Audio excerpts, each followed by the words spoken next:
राष्ट्रवादी काँग्रेसचे अजित पवार पक्ष आणि राष्ट्रवादी काँग्रेस शरदचंद्र पवार पक्ष पुण्यामध्ये आपला 26वा वर्धापन दिन सोहळा साजरा करतायत। राष्ट्रवादी काँग्रेस शरदचंद्र पवार पक्षाचा सकाळी 10 वाजता बालगंधर्व रंगमंदिर इथे ध्वजारोहणाने वर्धापन दिन सोहळ्याला सुरुवात होईल। या कार्यक्रमासाठी राज्यभरातल्या पदाधिकाऱ्यांना निमंत्रित करण्यात आलेलं आहे।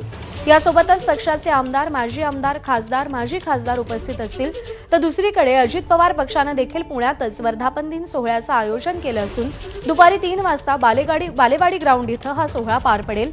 यासाठी पक्षाचे सगळे मंत्री, आमदार, खासदार, माजी खासदार उपस्थित असतील। मागच्या काही दिवसांपासून सातत्याने दोन्ही राष्ट्रवादी एक होणार अशा चर्चा सुरू आहेत, त्यामुळे या अनुषंगाने काही महत्त्वाची घडामोड घडते का हे पाहणं महत्त्वाचं असेल।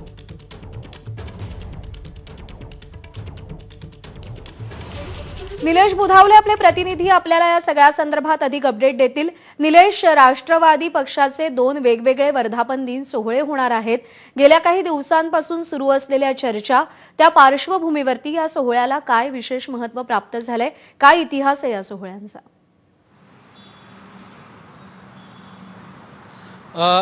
दोन्ही राष्ट्रवादी काँग्रेस पक्षांचे मेळावे, शरद पवारांचा मेळावा सकाळी 10 वाजता पार पडतोय, तर अजित पवारांचा मेळावा हा दुपारी 3 वाजता पार पडणार आहे। राज्यभरातून मोठ्या प्रमाणामध्ये कार्यकर्ते या दोन्ही मेळाव्यासाठी येणार आहेत। बालगंधर्व रंगमंदिर येथे शरद पवारांचा मेळावा आहे, तर अजित पवारांचा बालेवाडी ग्राउंडवर आहे। साधारणपणे 10,000 पेक्षा जास्त कार्यकर्ते या कार्यक्रमाला उपस्थित राहतील अशा पद्धतीचा त्यांना विश्वास आहे।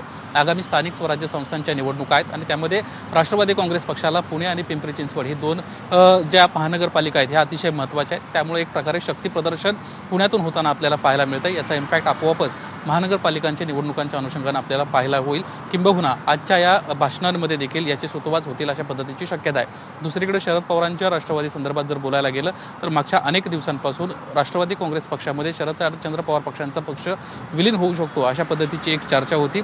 मात्र आज या संदर्भात काही घोषणा होते का किंवा शरद पवार आज नेमके आपल्या कार्यकर्त्यांना काय दिशा देत आहेत हे पाहणं महत्त्वाचं राहणार आहे।